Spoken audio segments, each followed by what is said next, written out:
Well, okay. Well, I think we might as well get started.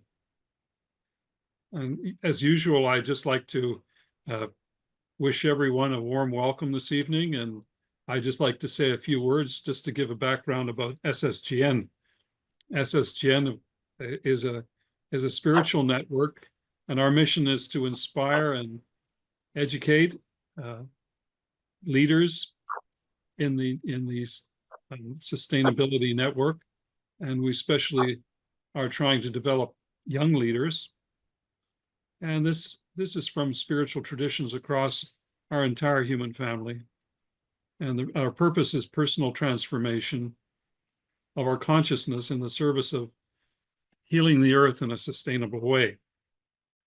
So today we're so pleased to have uh, Amanda Bennett Rivera, who is a board member of SSGN, speaking about youth education and planetary ethics. So Amanda is a teacher in New Jersey, and she's just finished a busy day in her classroom. And she's a background in international education and youth education, as well as sustainable development. She was born in Costa Rica and raised in the US, so she brings a global viewpoint to her work in both the classroom and activism.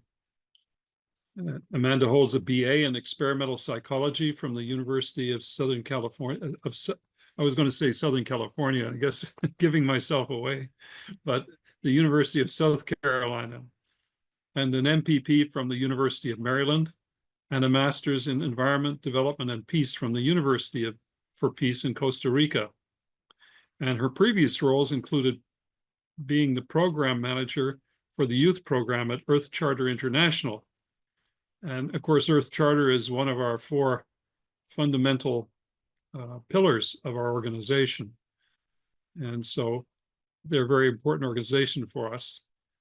And so she also was involved with the Center for Education for Sustainable Development at the University for Peace, and also taught English in Costa Rica and Peru. And she also interned with in organizations focused on public health and creative civic engagement. So I'm going to turn it over now to Amanda. And thank you and welcome. Thank you so much, Jim. Hi, everyone. Thank you for making some time in your busy schedules for this conversation. Well, I'm very honored to be one of the first youths, like younger speakers in our series of conversations for SSGN. And yeah, I don't even consider myself a young person anymore at the age of 33, but I am working alongside very young people now in as a fourth grade teacher. And I am also surrounded by inspiring young people whom I keep in touch with from my previous experiences in the nonprofit world.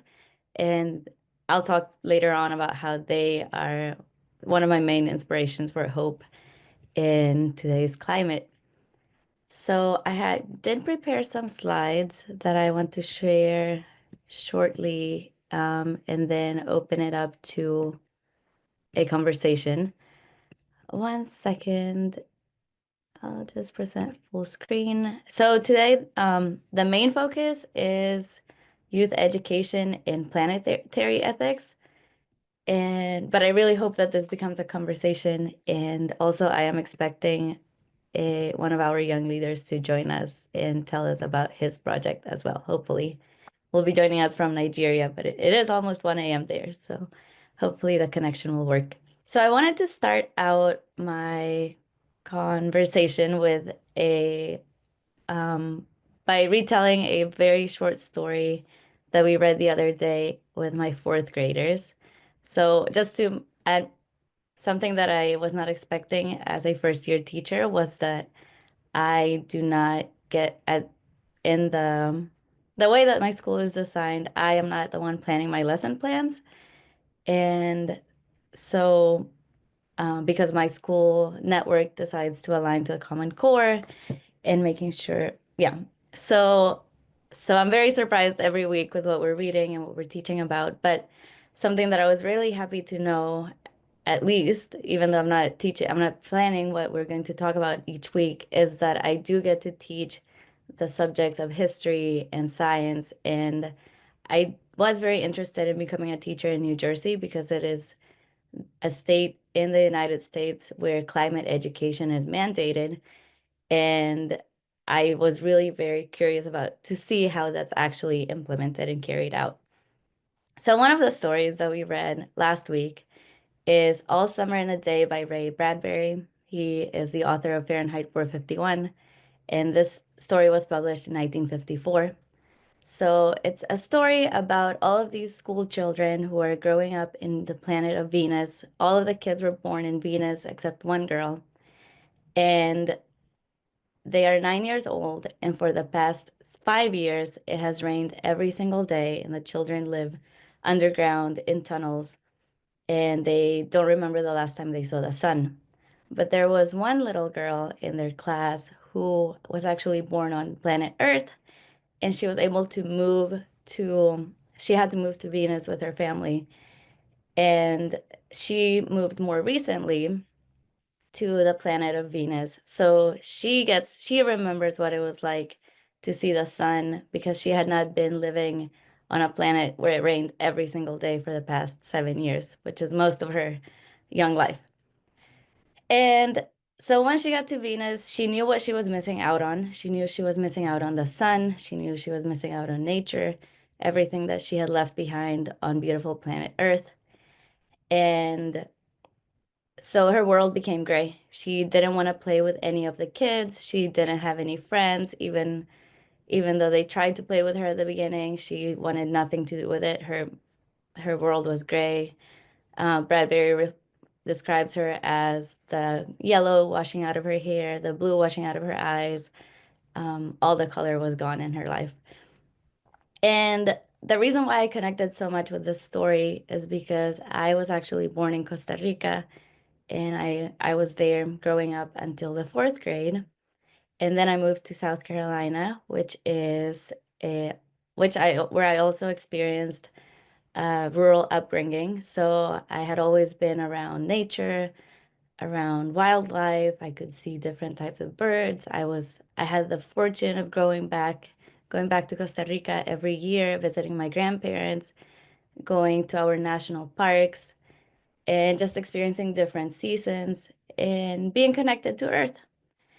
But now that I'm here, and also growing up, as any normal child, I did watch a lot of TV. As a teenager, I grew up watching shows about glamorous teenagers growing up in New York City. And I just always thought that's what I want. I want to get out of here. I want to get out of this boring rural community. Costa Rica also felt too small for me, and I just wanted to get out. And now that I'm in New Jersey, because I still, even as an adult, I wanted something bigger. I wanted to be close to the city. And now that I'm here working with children every day, I'm realizing that I really felt connected to this little girl in the story who knew what she was missing out on, who knew what it was like to see the sun, to see nature, to be part of nature, and now be stuck in a world where everything around you is mostly gray and there's that lack of connection to nature. So, we can talk more about this later, but this is some of my inspiration of why I care so much about nature and education and bringing nature to the classroom no matter what. Today, my students, there's no nature around us. In the classroom, there's only pests. When we go outside for recess, when it's not raining, when it's not cold, it's just a blacktop, and we don't really get to experience it the way that I used to experience it. Also, my kids are living in a city where they can't grow up playing outside in the streets the way I did with my friends. So that's why I feel like this little girl, and that's why feeling so passionate about finding a solution to bringing climate education to everyone, not just those that grew up in a rural environment. And just to share a little bit more about my experience with environmental education and why I'm so passionate about it. And the more I've learned about it, also, the more I've realized that it wasn't by chance that my education was shaped like that. People had to work on policies, and a lot of things had to interconnect for it to turn out this way. So, for example, I'm from Costa Rica. You can see a little arrow on the screen where it's pointing to this very small country where one day the President Figueres, he made the decision to abolish the army. And yes, we are a very small country, so it was okay for us. We were able to handle that.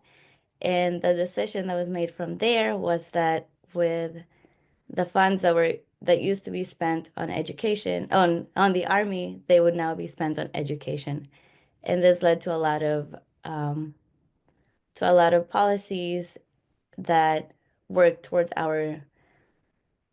building that understanding of peace and what it means to not have an army and not prepare for war, but to prepare for peace, and what it means to be at peace with the environment too. So I'm very thankful that I come from a country where those policies are in place, even though they may be changing now with varying administrations.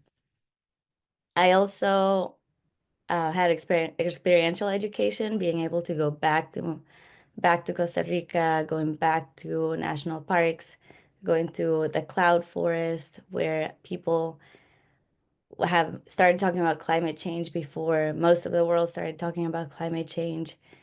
And I also had some experiences at the University of Maryland, even though I was not an environmental student. Something just kept calling me to study, to get closer and closer to this idea of sustainability, to this idea of environmentalism. And I put myself in those spaces, even though they had nothing to do with with the career um, that I was pursuing in social policy. So I'll show some pictures of that too. I also, my passion for sustainability and education was also nourished by the time I spent at the Earth Charter International Center for Education in Secretariat. And all of this led me to really finally becoming officially an environmental student at the University for Peace, where I got my last master's.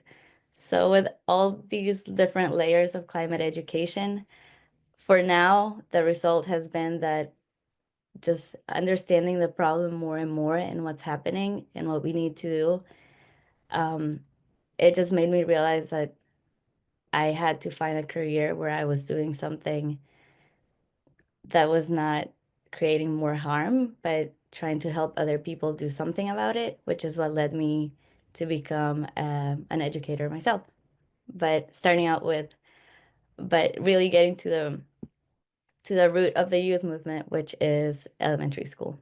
So some of these, I wanted to show you some pictures of what I meant by experiential learning at the University of Maryland, even though I was a social policy student who thought I wanted to stay in the US. I thought I wanted to work with my community because as an immigrant myself, I thought I wanted to stay and help people who were coming into the country. But then I realized more and more that I wanted to learn what the buzz was all about with the Sustainable Development Goals, with the Paris Agreement.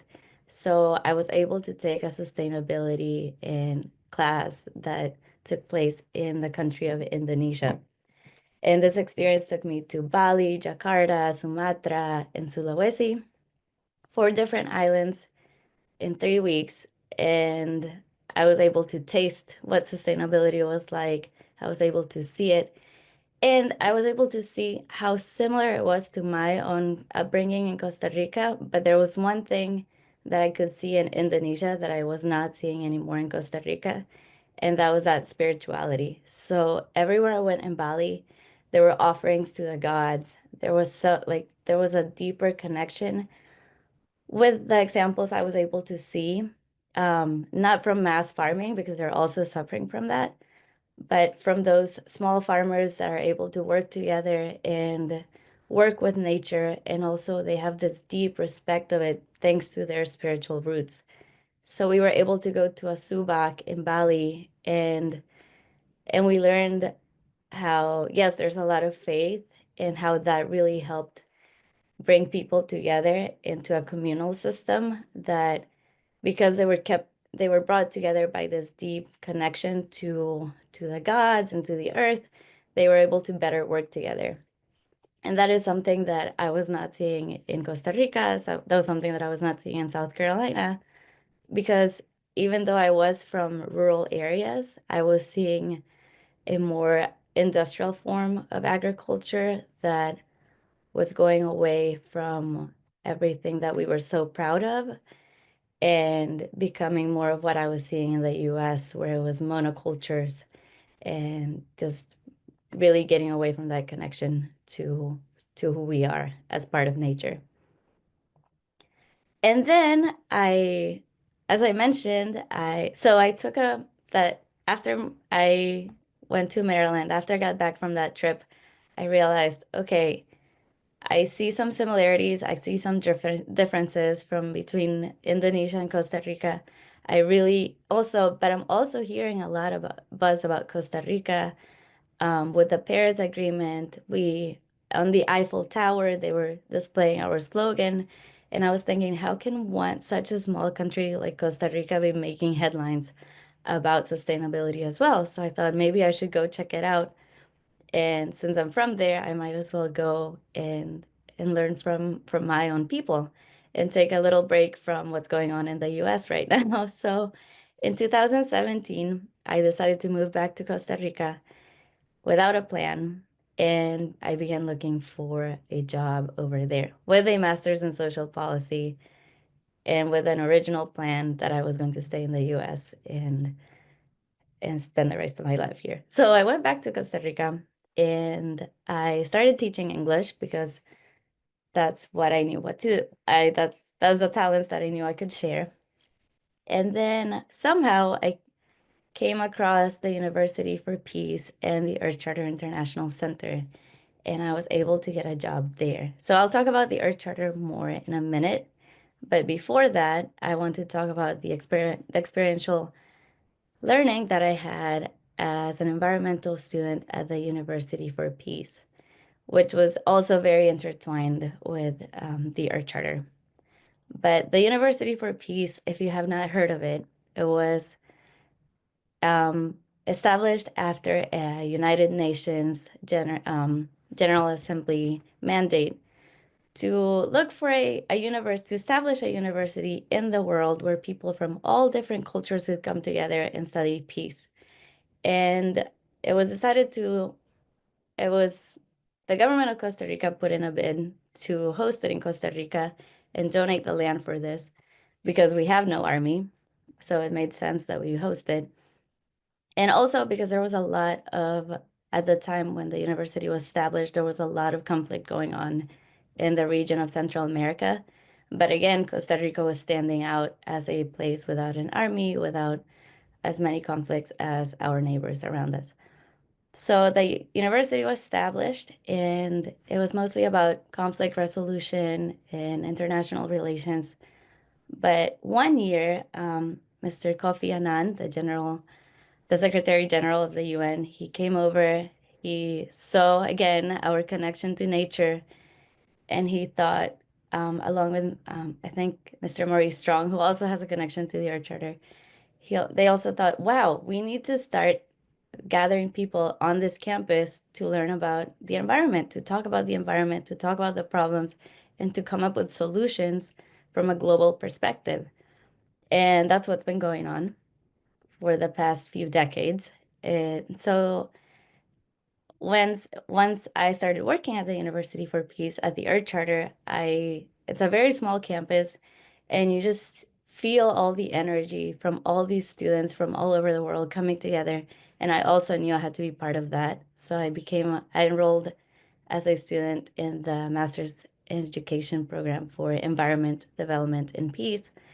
And that was also life-changing. As you can see from this picture, these are some of my classmates on one of our field trips to actually the region where I'm from. We had to travel by bus for a few hours, but it was just, for me, it was just so amazing to be back where I was born, only a few miles away from my family, and experiencing world through this different lens of sustainability and global connections. So I had here you can see I have classmates from Mexico, from Costa Rica, from China, from Japan, from Germany, and it was just all of these experiences that I had up to this date. I just knew how privileged I was, and I just knew that I wanted to do something to share everything I had learned with other people and to share my passion for sustainability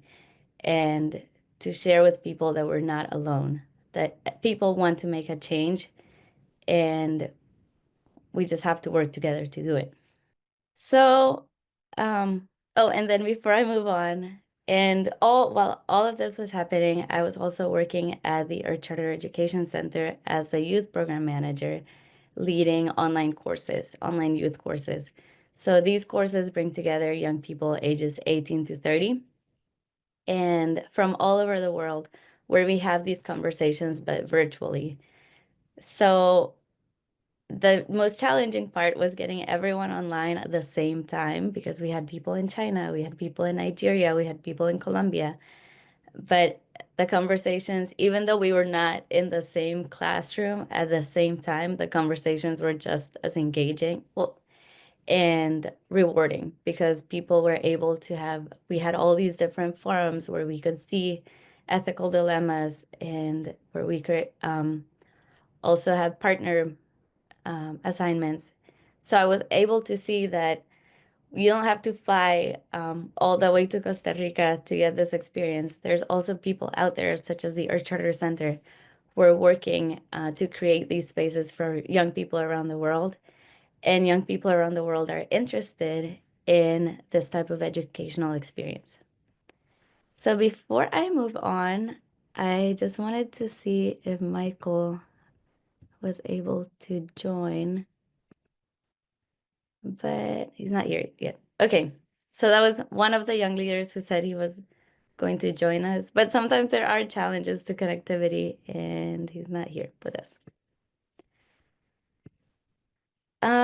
Okay, so I just wanted to say, even though I think because I'm from Costa Rica, because I'm Latin American, a lot of people, now that I'm in New Jersey in a new culture, a lot of people tell me when they meet me, wow, it's so refreshing. You're always smiling. I love how you're coming at this with a smile, even at the end of a long work day.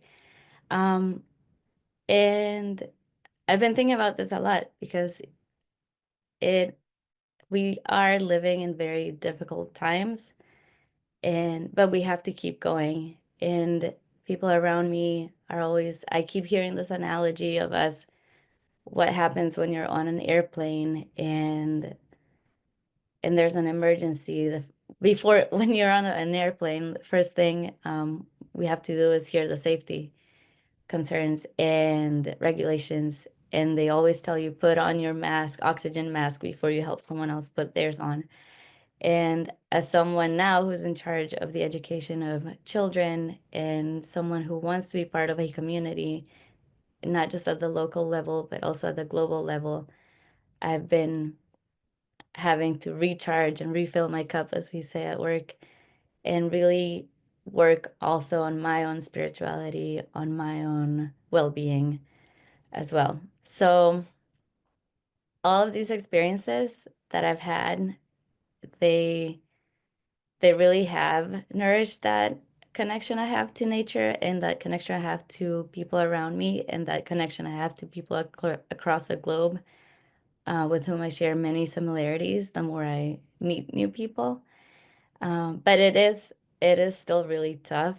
And so I just wanted today to also be an opportunity to talk about that, how young people, we think that young people are not a monolith. Now we have different generations who are experiencing all of these emotions. We have children, we have Gen Z, we have millennials, and every generation, I think, is dealing with this idea of how it's all feeling like it's too much.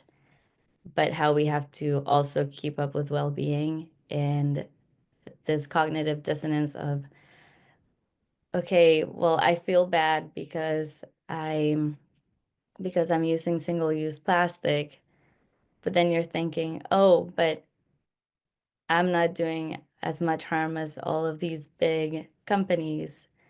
So my actions don't even matter. So how do we deal with all of this when it's too much? Or people who think their vote doesn't matter, um, and then we're just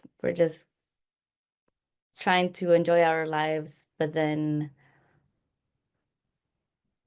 at the same time, yeah, we don't know, we don't know, we think it's too much. So something I so it's what I'm grappling with right now, and I found a good podcast that I really wanted to recommend today, just to get if you're also feeling this way. It's from the podcast Brain, and that's the name of the episode, When It's All Too Much. And and really today, I just wanted to also share my source of hope, which is this community that I have found in different areas. Because even though we're all feeling it, just knowing that I'm not alone, knowing that I'm not the only one doing something about the problem, is what really has helped me keep going. And so I have one more picture of these are the Earth Charter Young Leaders. And all of us, this was an opportunity that we had to meet in person. And that is just a very, very, very small percentage of what the Earth Charter Youth Network is, because it's very difficult and costly to get people to fly from different areas of the world to fly to one place. But this picture was taken after a few days together, but we all already knew each other thanks to the work that this education center is doing to bring people together through an online course. So I knew Chloe and Cameron from France. I knew Valeria from Venezuela and Valeria from Costa Rica and Anne Catherine from Germany and Viren and um, Yvonne was able to come all the way from Malaysia. And even though we have so many different experiences, we were all brought together by one common ethical framework. And just by that hope and that drive to act and to share our stories. And during this week that we spent together, we also talked about all of these difficult emotions and what the impact that has had on us. I remember one day we had a guest speaker come, like someone older come, and one of the young leaders said, "Okay, but can you please tell me if I should have kids or not?" And of course, the guest speaker couldn't answer that question for this young person, but I just knew, like, even though we were having fun, even though we were in this beautiful place, we still all had those thoughts on our mind constantly because we're talking about all these heavy subjects. And we don't have the answers, but we do have the drive to do something about it and to do something about it as a community. So today, I wanted to, when I open the conversation in a minute, I want to talk about our way forward and what we are feeling and what we think we can contribute as a community to work together. And I'm hoping as SSGN that we'll be able to bring more young voices so that we can hear about their individual projects and their stories and what's driving these young people to be passionate about doing something about sustainability and peace and the interconnection of all of our problems, but also what are our solutions and what's keeping that drive going. And I wanted to leave us with some words from the Earth Charter just to bring some inspiration, because I know that I'm not the only one that is tired, that is afraid, but that is also not losing hope and not losing that drive to act. So these words from the Earth Charter, they have inspired a lot of people. And this year is the 25-year anniversary since the launch. and I just wanted to share them again and to see how maybe they bring a little inspiration in you, and maybe to hear about what your commitment is to reach out to people around you, to younger people around you, hear what they're going through, hear what their story is, hear what they're missing, and seeing how we can build bridges and work together. Okay, so the phrase is these are the final words of this document called the Earth Charter, if you have not read it before.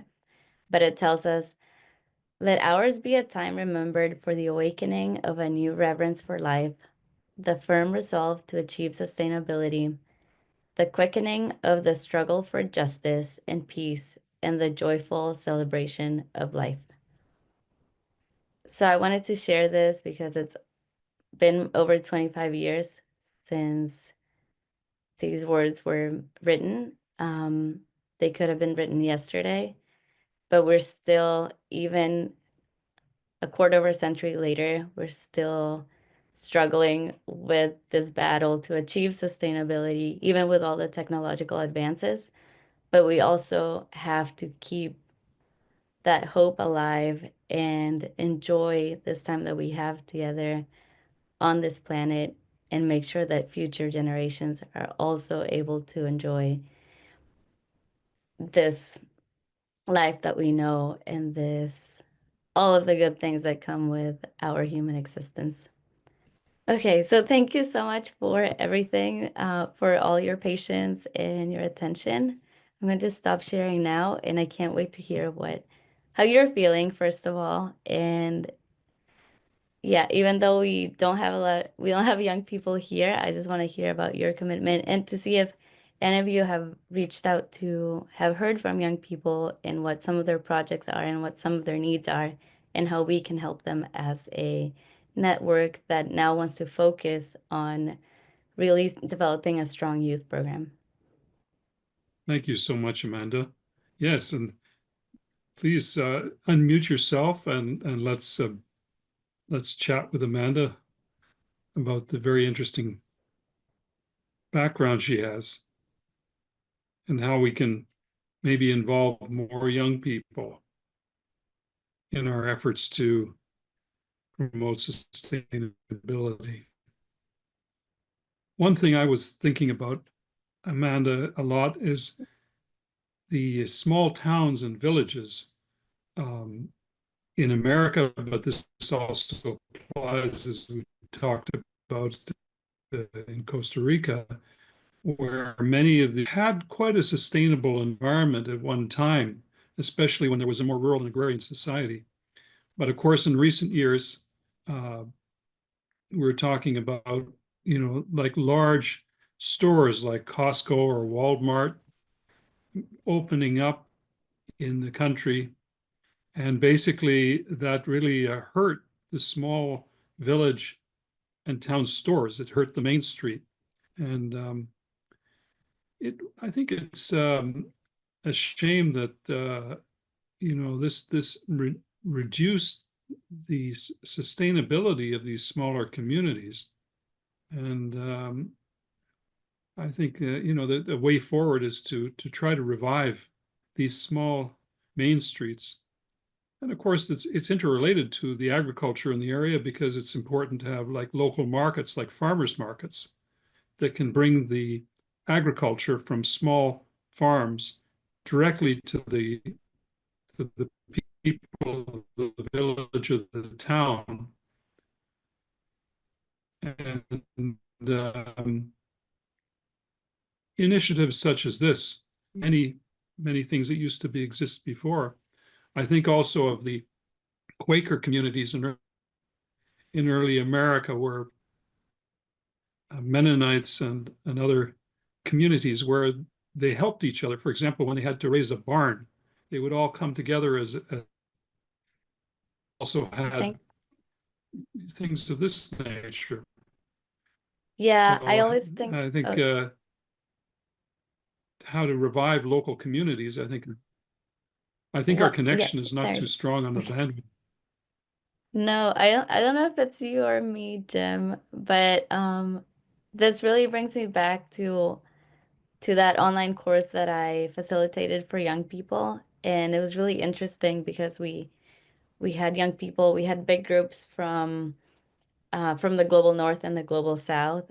And a lot of the conversations we had revolved around this idea of being more, not having more, and consumption. And because we do need to consume, we do, if we want to go to work, we do need a smartphone. We do need to look presentable, but it's easy to fall into this trap of consumerism. And I always thought it was so interesting because it was every time I remember for an ethical dilemma, at least one person from the US, every time we offered the course would say, "Oh, for me, it's so hard to drink tap water. So it's so hard for me to not use single-use plastic because I have to use water bottles." And this was so different from the experiences of other people in other communities, more rural communities, for example, in Latin America or in Nigeria, where that's just not, even though um, maybe we don't, in Costa Rica, we're all drinking tap water, not all of us, but a lot of us were drinking tap water because um, that's just what you do. We don't waste plastic every time we have to drink water because that's a lot of waste.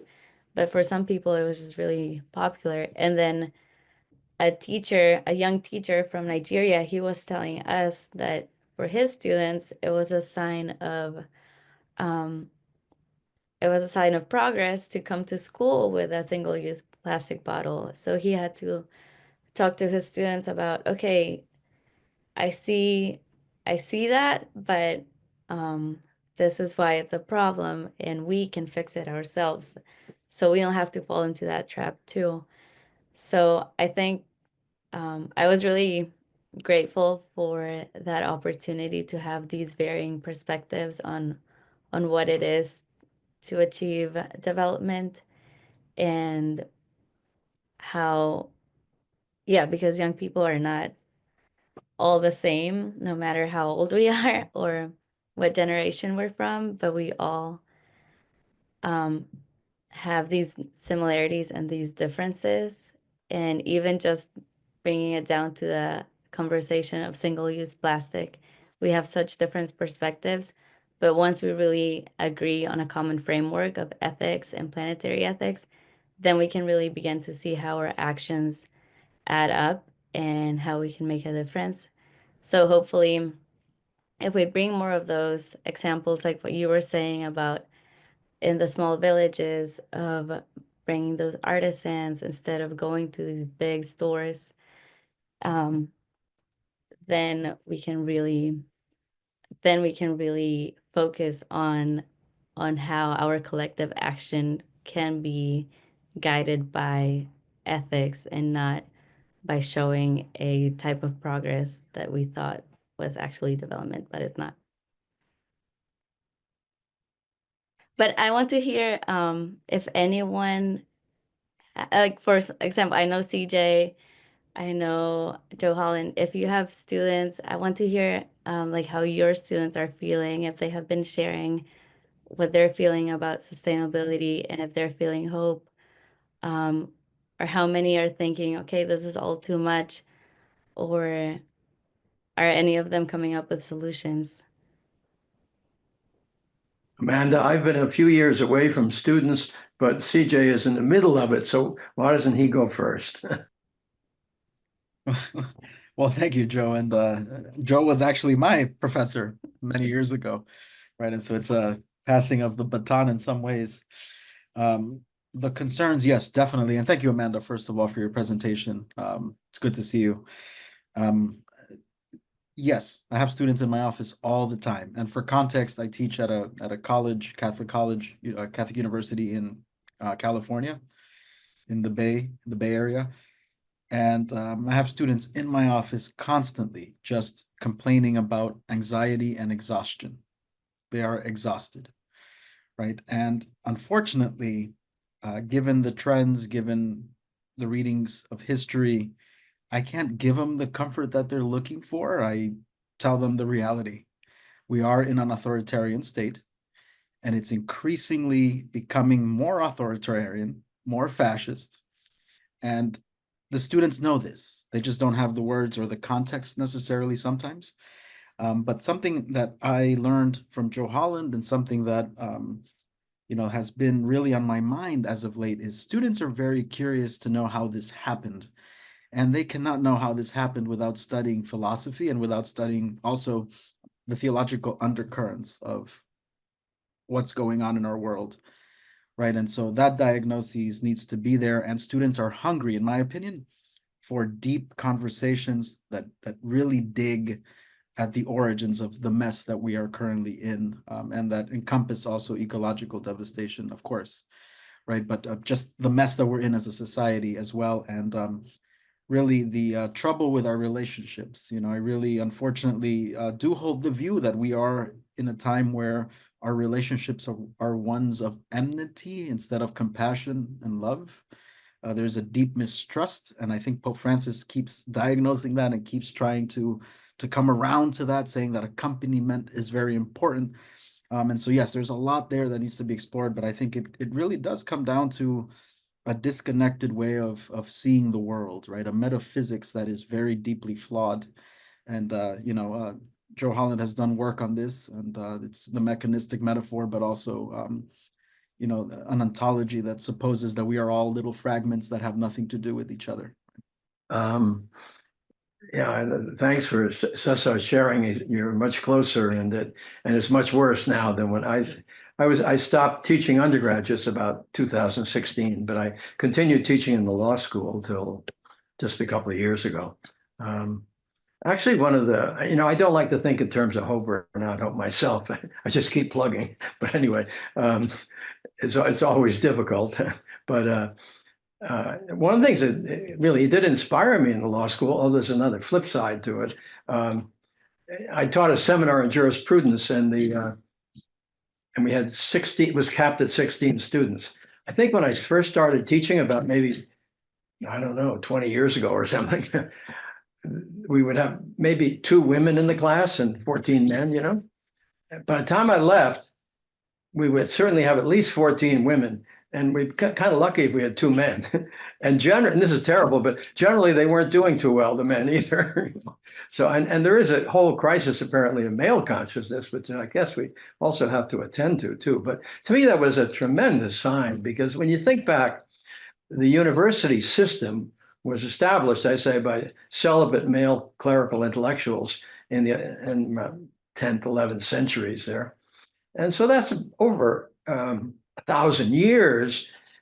And I call it a hypermasculine institution because deliberately women were excluded.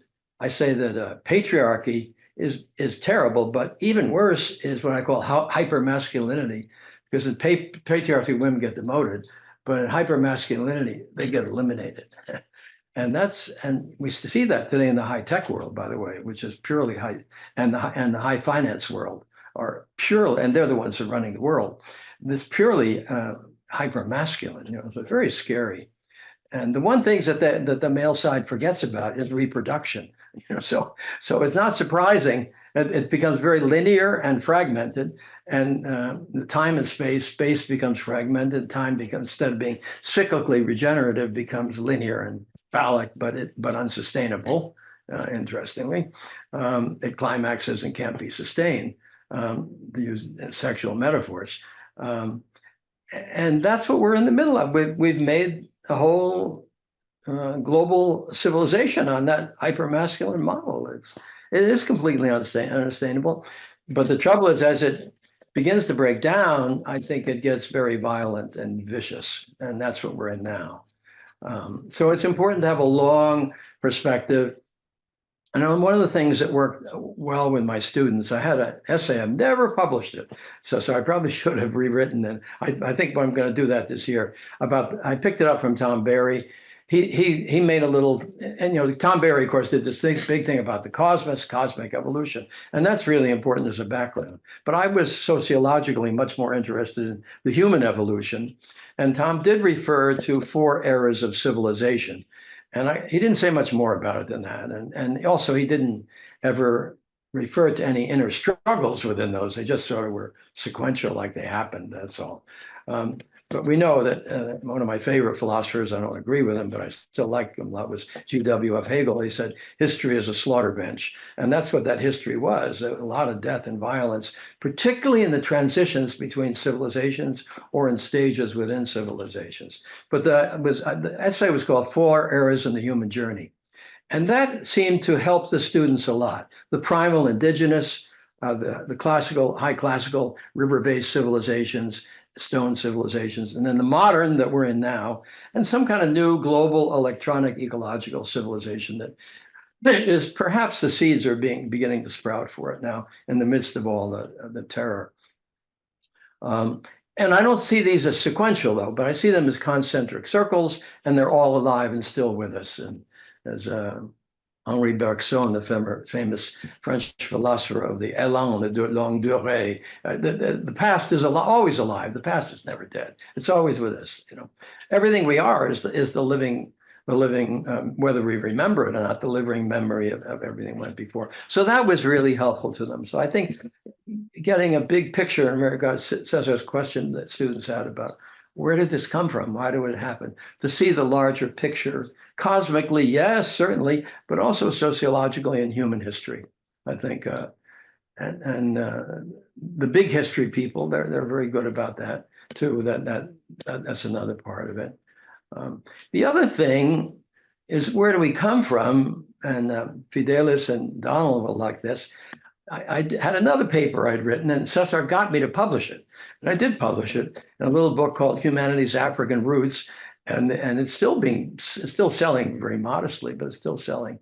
And it was to be a trilogy about Afrocentrism. And I did write a second volume, never published it. And I wanted to write a third. So I hope before I die, I'll get all that done. But that was, because the students we had, and Cesar knows it really well, Miami is such a wonderful United Nations from all over the world, including from Africa. It was wonderful. It was really like being in the UN General Assembly in your classroom. I would typically have, I don't know, at least 20 countries represented, and the students were of all different colors and shades, and when I would tell them, well, all humans come from Africa, that was like, I mean, they really going back, maybe 30 or 25 years when I first started.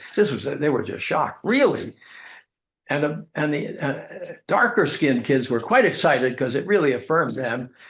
And the lighter skinned kids really liked it too, because they love the African culture, Afro-American culture, Afro-Caribbean culture, but they feel they weren't that and they really couldn't be a part of it. But then if we were really all African, then we could be a part of that. So, I mean, the kids really liked that. And Cesar was one encouraging to publish it. So I think that the African thing, I'm a great believer in Afrocentrism. Humanity came from Africa. We're all coming to finally, after migrating over millennia across the entire planet, we're having a family reunion now on a global scale.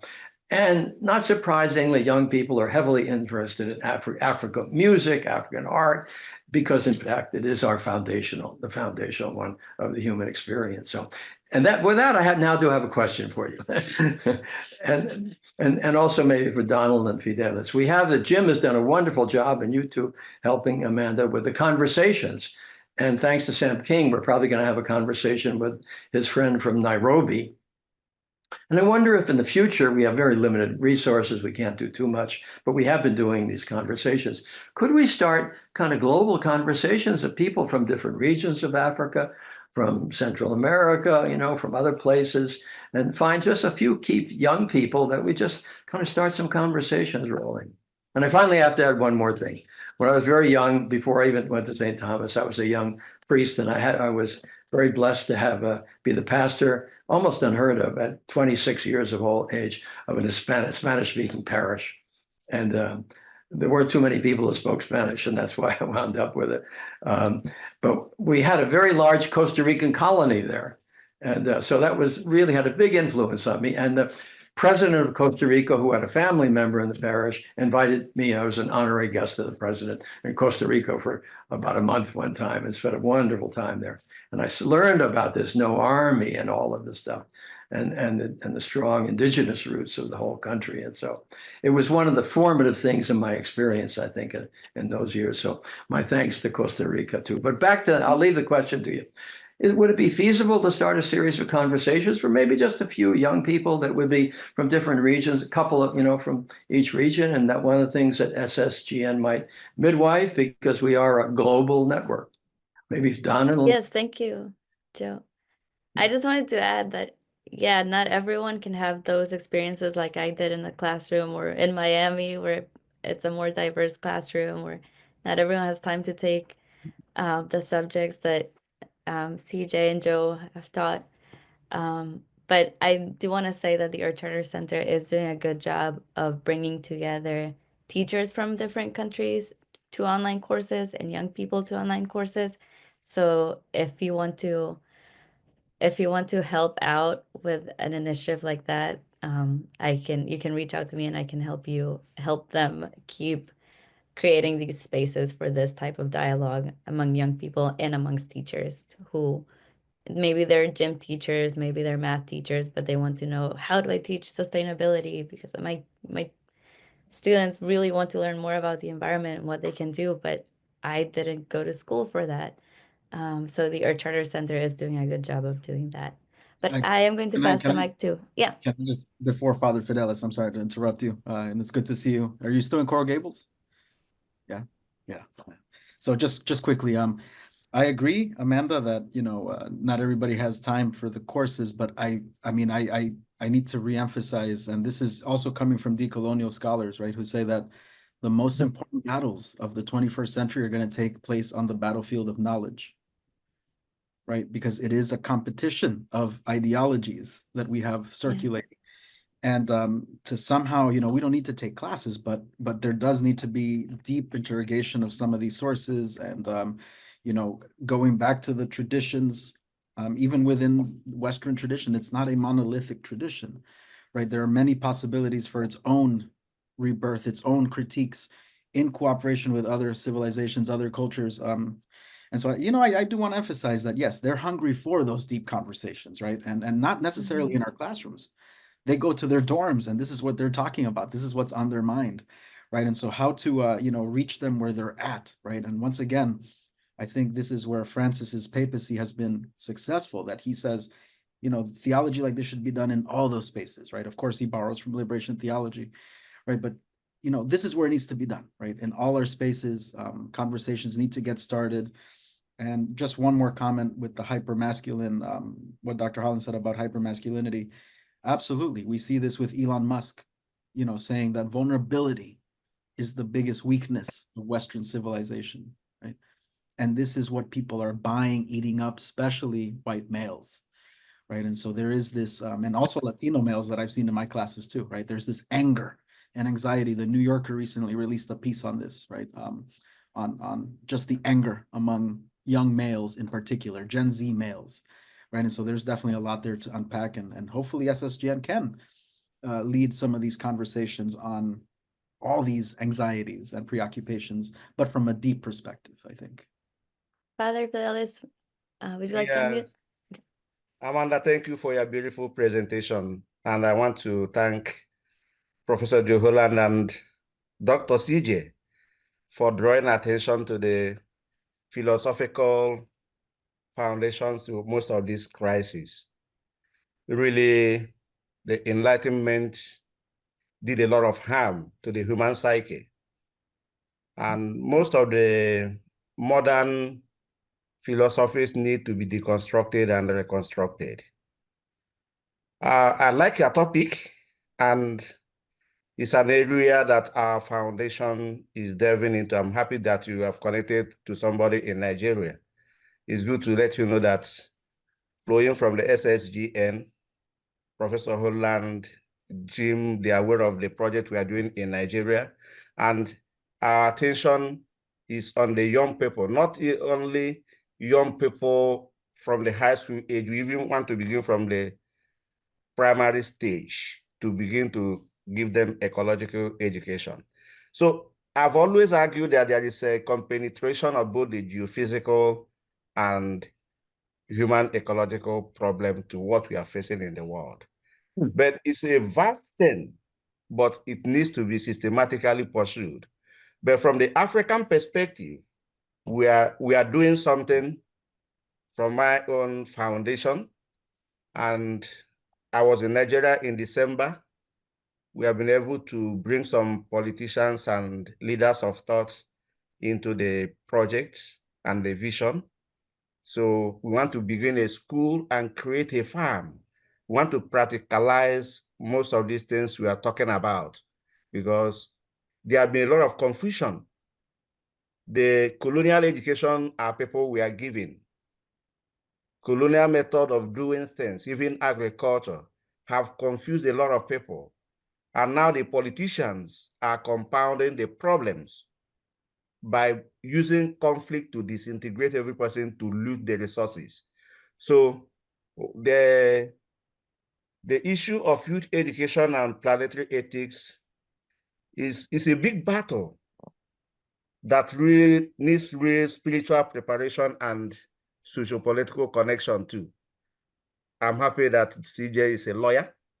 These things are heavily, it's a big war between the powers that are controlling the society. The powers that are controlling the society. But I think we begin with the education.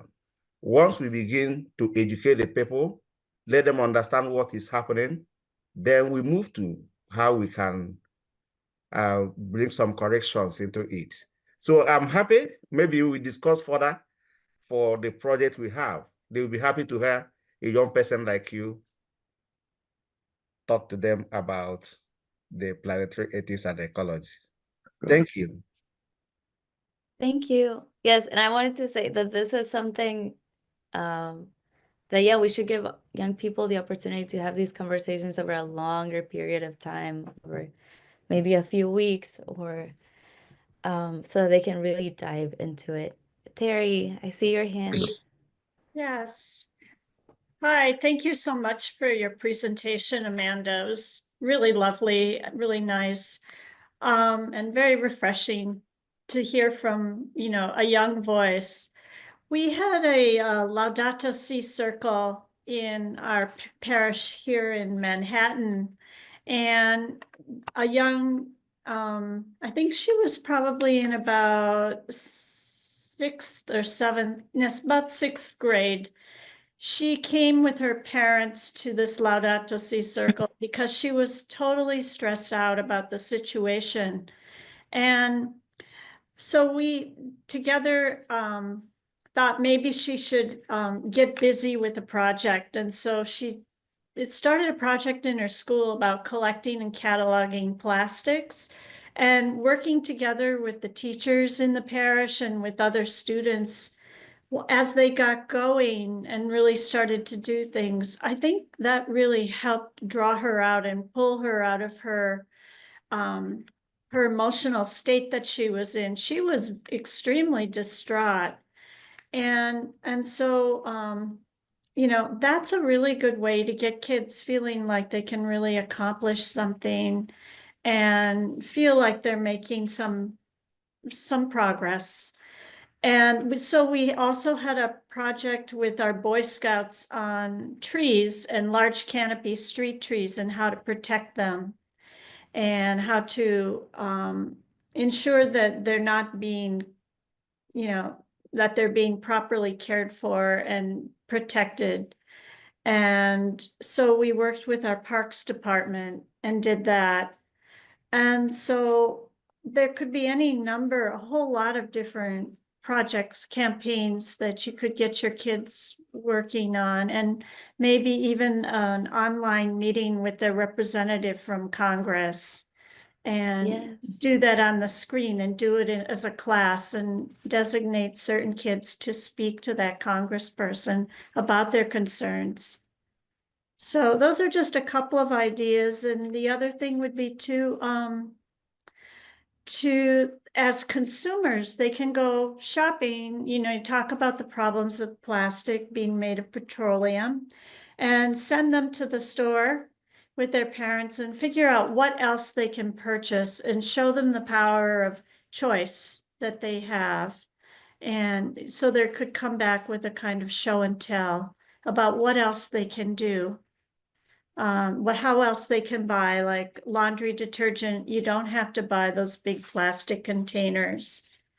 Or there could be something about pesticides and healthy food. But those kinds of things really show them that they have some power. And I think that really helps take away some of the anxiety. So, Thank you so much. I love those ideas, and I really Sure. like that idea about talking to a member of Congress. mhm.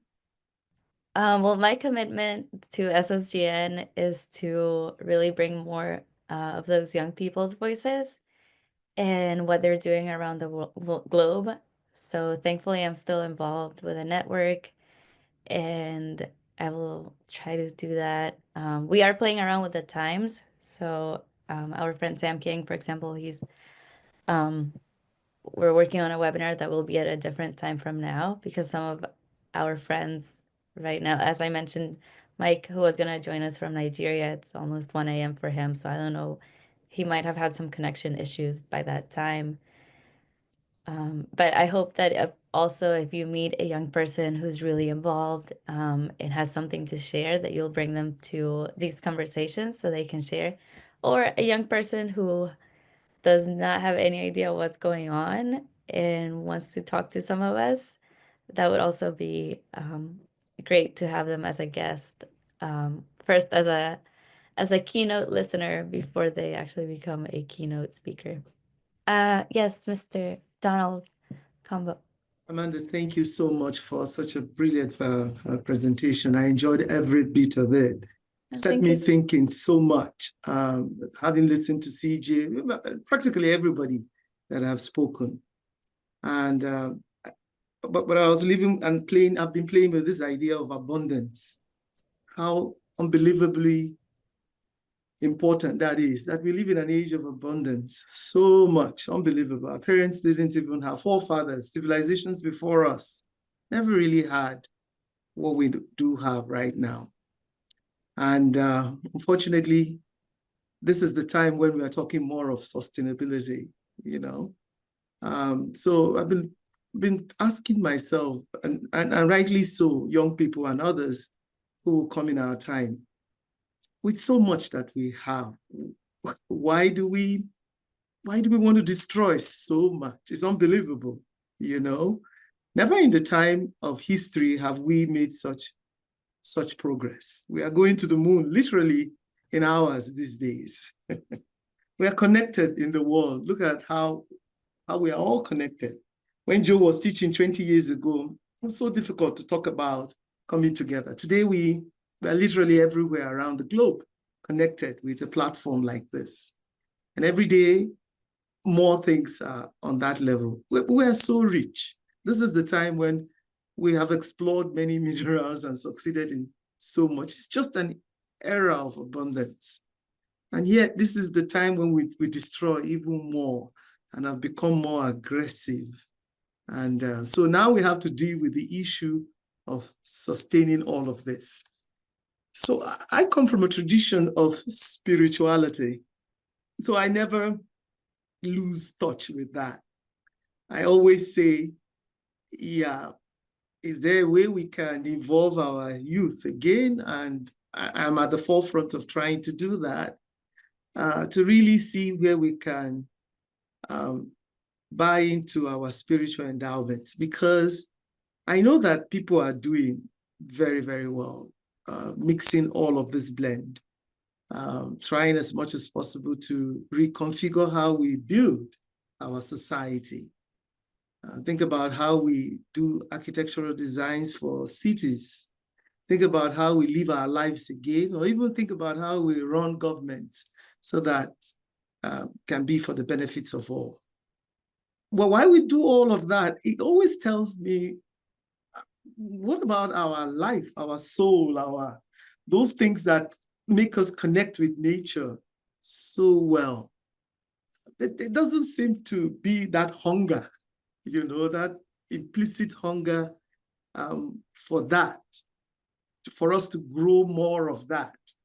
so that it can help us in our way of being sustainable. But I think that what is so refreshing is when young people come into the conversation, they remind us of that wonderful essence and why we need to continue to wonder, why we need to continue to preserve and guard, why we need to really keep things sustainable. So my contribution was at the level of abundance. We have so much, unbelievably so much, and yet we suffer so much. This is when we're just reckless about decisions, reckless about so many things. I was hoping that Dr. Holland would lead me in those directions because it sparks memories. So if he's still there, if Joe is still there, I'll still ask now, Joe, what do we do? How do we reawaken some of our spiritual connections to be able to, buy into this abundance that we have and make it, filter around all of what we are talking about, our economy, our governance, our family sector, and the international community. That's what I thought as you brilliantly placed those things out. So I'm hoping that the refreshness of young people and their curiosity and amazement and wonder will help us in those directions. Thank you so much. One of the things that has surprised me as a fourth grade teacher in the US is how much printing goes on every single day. Even though the students, everyone has their own Chromebook, but still we print packet after packet after packet. And one day I was tired. I was teaching. Some days I teach 90 kids in one day. So it's all these names and their children. So they're dealing with all these things, from going to math to going to literacy to having to sit next to their crush or having to sit next to someone they don't like. And one day, one of my students, I was upset because he would not do his work because his pencil was not a perfectly new pencil. And I was so tired that I just got mad. I gave him a reminder. I gave him another reminder. I said, use that pencil, use it. You can write with it. You can write with it. But I didn't explain to him why I wanted him to use that pencil. And he thought I was just being mean and didn't want to give him a good pencil. And then a few days later, I was reflecting on my interactions with him. And I was thinking, oh, I wish I had really taken the time to have that conversation with him on why I wanted him to use that pencil, because it comes from a tree, because the rubber comes from a tree from one forest, and the wood comes from another forest, and then it all had to be shipped. But even though I'm their environmental teacher, I don't even have time for these conversations. And today, the same thing with the same student, he was upset that I gave him a piece of paper that was a little bit crumbled. Because it was extra long and it wasn't perfectly neat. And he was upset and he wanted a new piece of paper. And I thought, okay, I'm just going to stop and explain to him that we have limited resources as a planet. And that's why I want him to use that piece of paper. I don't want him to throw it away. I said, you can still write on it. I can still see what you wrote. Think of the resources in our forest. And of course he understood immediately, and it wasn't a back and forth like it had been with that pencil. And I just think those are the types of conversations I wish we could have with everyone around us. I wish we could take the time to have those conversations about why we care about our planet. And it is very infuriating knowing that there are people in very high level positions that do understand where our resources come from and do understand that we're running out of them, and they just don't care. So, but as a person who still has a lot to live, I hope, and a lot of decades to still go on in this fight, I know I can't lose hope, even though things are scary out there. So that's why I'm just going to keep going. And that's why what I can control is these small interactions with my students and showing them this passion that I have for taking care of our environment, and not just for me, not just for my children, but also for their children and all those generations to come. But thank you all for joining. Jim, I don't know how much time we have. Maybe someone else has something that they would like to add. Yeah, Amanda, Yes. when we talk about environment, most often we talk about the geophysical environment. But I think there's need to draw attention to the human environment, because many people are not treating themselves very well today. Mm-hmm. The education that is transformative also has to do with cultivation of virtues. So I think that angle of disciplined lifestyle, cultivation of virtue, should also be emphasized, not just what is happening outside the human. That's something I just want to lift up.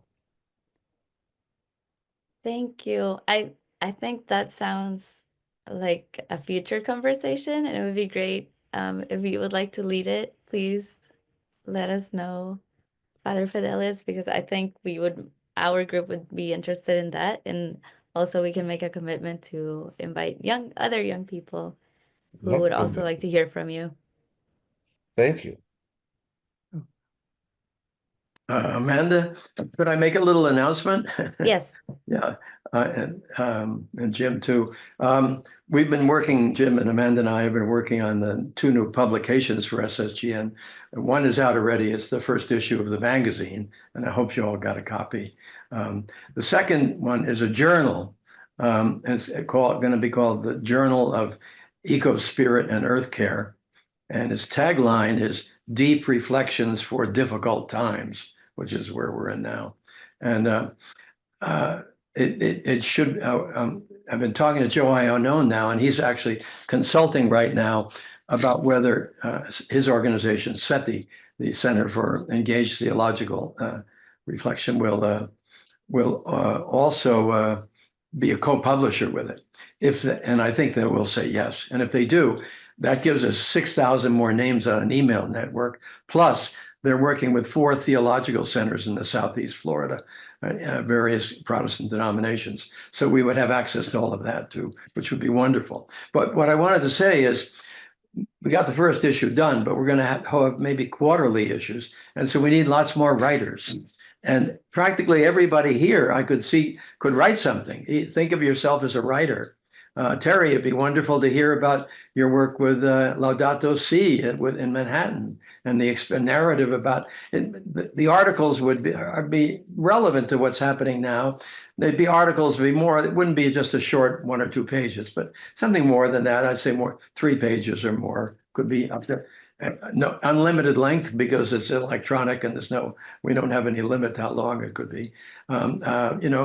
Fidelis, the project you're working on Nigeria, would be great to hear about that. And Donald, your work, and Beth, her work at the UN, even Amanda, your a narrative of what you told us about tonight would make a wonderful article, and so on. And Art and Pauline, we've got wonderful stories to tell too. So anyway, I just want to put a little plug in for that. We'll be looking for writers and consider doing something for it. We'd love to publish it. And Jim too, I'm sure, would have lots to share. Well, hopefully Joe will be able to send it out next week once we hear from Joe Iannone, I guess. Yeah, I think I'll hear from him pretty quickly. And so what's today's Wednesday? I'm sure early next week it could definitely go out. Yeah. By the way, it's 70 pages long, and I'm also going to publish it as a book with Pachamenteras Press with Amazon as a paperback book, and as a Kindle book, an ebook, and I'll put the price as low as we possibly can. It'll be on our website. It'll be on the Pachamenteras website for free. The download is a PDF. It'll come out as a flip book that you can read online too, but it'll also available it's a way of getting other people to be aware of it by having it available for minimal price for sale through Amazon too. We're very excited. positive development. Yeah. So we're looking forward to that and looking forward to having everyone's contributions to our future editions. So once you're able to read the first edition, hopefully next week, we'd love to have your contributions. And also, I'd like to thank everyone for such a session. And there were a lot of interesting thoughts about how we might expand our conversations and reach out to try to create more hope for youth on our planet. So thank you very much, Amanda, for your excellent presentation. And we look forward to sending out some more information about our upcoming conversations in April and May. So I'd like to wish everyone a good night and thank you for joining us, and hope to see you soon. Thank you, everyone.